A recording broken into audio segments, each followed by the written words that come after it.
Точно време за заря. Фойерверки Торнадо. Преди да употребите конфета, внимателно прочетете инструкциите за употреба, указани на опаковката. Вземете конфетата в ръка, насочете я в посока, в която няма хора и с рязко движение дръпнете въженцето.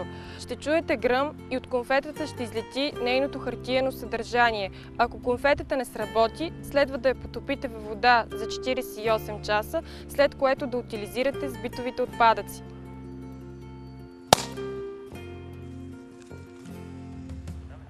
Бъдете внимателни и не допускайте следните често срещани грешки. Първо, най-често срещаната грешка е плавно издърпване на въженцето. Нерязкото издърпване на въженцето може да е причина конфетата да не сработи. Второ, не насочвайте конфетата към хора. Това може да доведе до сериозни наранявания и стрес. Трето, не разглобявайте дефектирало пиротехническо изделие. Това е много опасно. За вашата безопасност настоятелно ви молим внимателно да прочетете инструкциите за употреба, указани на опаковката и строго да ги съблюдавате.